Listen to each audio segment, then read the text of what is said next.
Before getting into the main part of this video, I just want to talk about ice and why it's been very strong from the beginning of battles until now. When Battles Flashed first came out in 2012, ice as a tower was rather underwhelming. It attacked way too slowly and it really wasn't good unless you got an Arctic wind, which is pretty expensive. The only use it had was for stalling rounds. Back then, rounds didn't start until all balloons on both sides were killed, which started the infamous ice stalling tactic, where you could use ice to not pop balloons and stall infinitely to get insane amounts of money. Eventually, it was updated so rounds were forced to start eventually, regardless of the balloons on screen, but ice stalling was still powerful because even just stretching the round to its limit was enough to allow for a lot more money than usual. If you watch early episodes of King of the Hill, you'll know what I mean, and it was eventually banned. On July 18th, 2013, Ice got a major buff where its attack speed was increased from 2.43 seconds to 2.1 seconds, and it allowed ice towers to refreeze frozen balloons. This caused the introduction of ice shredding, where you get a 2-0 ice tower and surrounded with other 0-0 ice towers to effectively halt balloons and slowly pop them. There was also a glitch where ice towers could pop white and zebra balloons if there were other freezable targets in range, but that was patched pretty quickly. Late October of 2013, there was a major update to Battles where the Ring of Fire got a buff to its attack speed, and if either player popped all balloons on screen, the next tower would start 4 seconds after. This introduced anti-stalling to the game and could allow one to counter ice stalling. However, if neither player popped all balloons from a round, the round actually lasted longer than in the previous update, meaning that if both players ice stalled, you could get very high amounts of money. In terms of King of the Hill, ice somewhat shifted out of the meta in favor of tax. July 2014 introduced some more changes to battle, where Moab class ramping was increased from 5% speed and 20% health per round after round 30 to 20% speed and 40% health, along with making the sell price of towers 70% instead of 80%.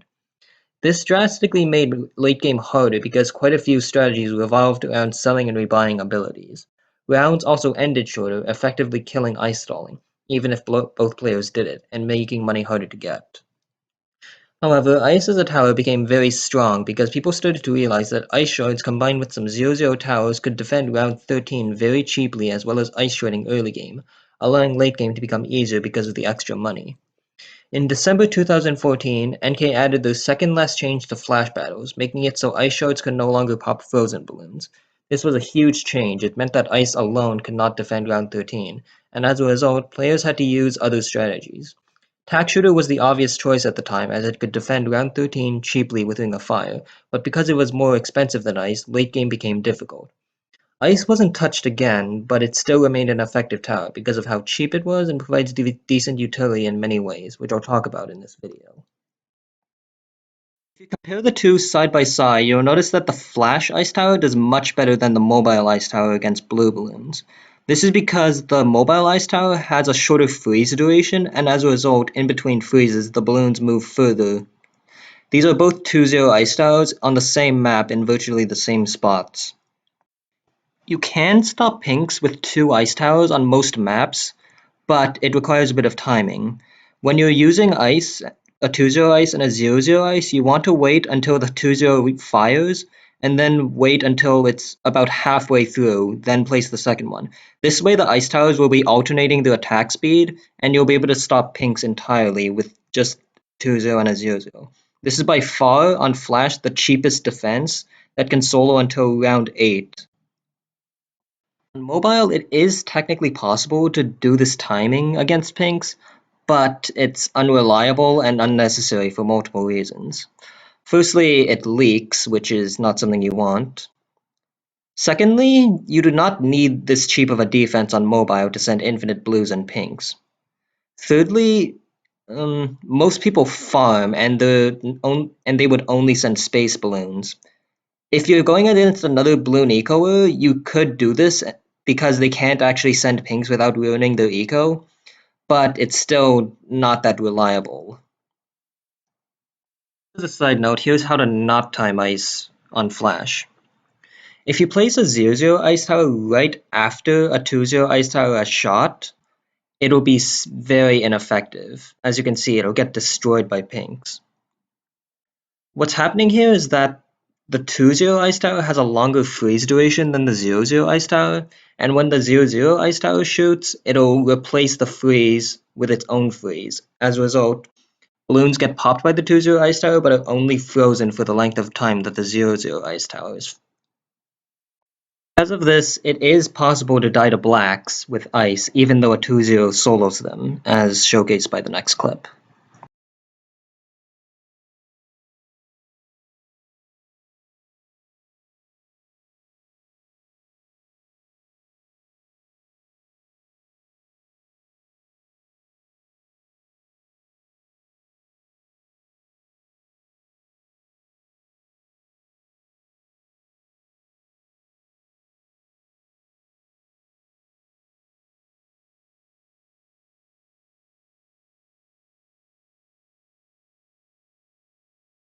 Across both versions of the game, mobile and flash, there are two types of ranges. The first range is the activation range. The second range is the projectile range. Those are just the names I gave for it, not really official. So for most towers that aren't infinite range like the sniper, so say this dart monkey, this black circle is the range of activation. That means a balloon needs to be in this range for it to initiate its attack. But the projectile for some towers will actually go further outside this range. So I'm just gonna get this to 0, 1 and send in a red balloon. So just for demonstration purposes, notice that this is where it activates its range, but the dart fires further out. So its projectile range is around here. This is important for my next point. On Flash, the Ice Tower actually has a bit of a larger projectile range than its initiation range. So if you look closely, the black circle barely touches the balloons, yet balloons right outside its radius still get frozen.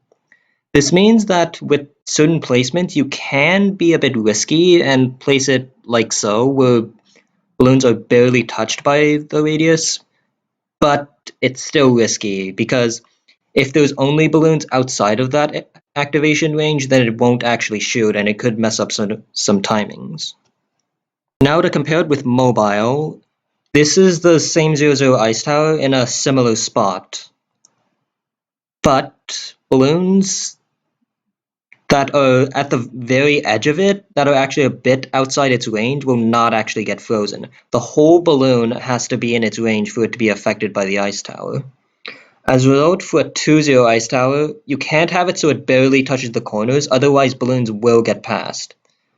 You need to adjust your placement so it basically hugs the track for it to do well against balloons. And this is with an optimal placement on probably one of the better maps for ice.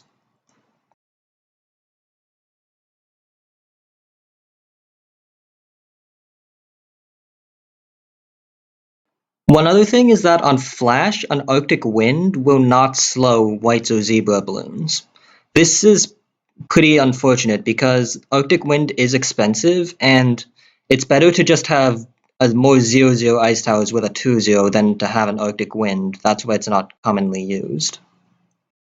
Compared to mobile, where it can in fact slow down whites and zebras.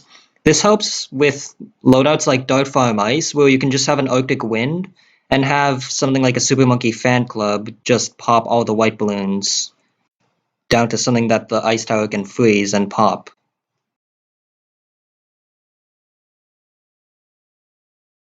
One more inconsistency between Flash and mobile is with the Permafrost upgrade.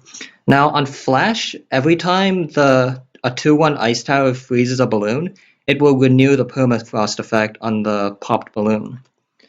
However, on mobile, something a little bit different happens every time the ice tower freezes.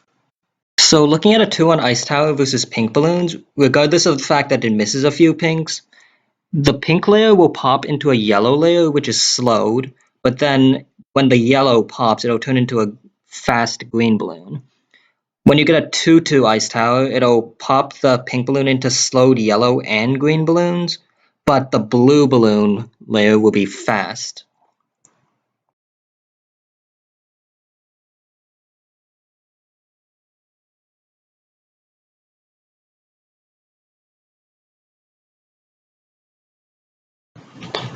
Ice shards are bad on Flash currently, except for very specific scenarios, while ice shards are very strong on mobile. Absolute Zero also slows Moabs on mobile while it can't on Flash. Another note about Absolute Zero that goes back to my stun video is that if you use the ability again before all balloons are unfrozen, it will do nothing on mobile, while on Flash it renews the freeze. This means on mobile, unless you have picture-perfect timing, balloons will move in between ability uses. One other difference is that frozen balloons cannot regrow on Flash, while they can on mobile. When using Ice on Flash, you're mainly using it for the cheap start. It can't survive round 13 on its own anymore due to the shards nerf, so you need to pair it with something that can help it. This can be something like a boomerang, tack shooter, bomb tower, or even dart monkey. On the flip side, the Ice can assist these towers to make it easier to defend mid-game due to their stalling capabilities.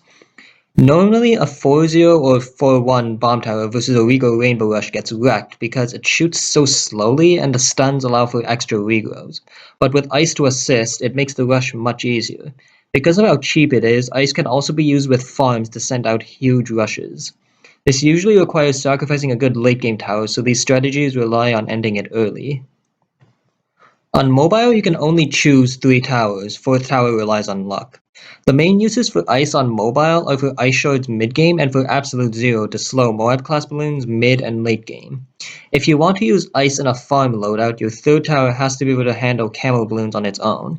If you use Ice in an eco loadout, you also usually use Mortar or Village for camo and rely on Shards to defend round 13 rushes. Across both versions, Ice can also limit the amount of rushing your opponent does. On Flash, if your opponent sells literally everything for a huge rush, you can use your Ice Tower ability to stall and counter to victory. On mobile, Ninja Ice Farm has a weakness to Camgrow Leads. However, if your opponent sends a huge Camgrow Lead rush, you can stall it with Ice and counter to win since they spent a lot of money to rush. If your opponent is mindful of this, however, and only sends a small rush, you can defend it naturally with Balloon Jitsus because it's only a small rush. This adds a bit of mind games to both versions of battles and forces people to be careful of how they rush. To sum it up, across both versions of battles, Ice is very strong, but they're strong for different reasons. Ice on Flash is very cheap for early game, while Ice on mobile is effective for mid and late game. You're not going to get the world record on Flash with Ice because even though it might provide an extra temple sacrifice, it does not provide utility late game, while Ice on mobile has Absolute Zero to half the speed of Moab class balloons, which is why also mobile can go much further than Flash.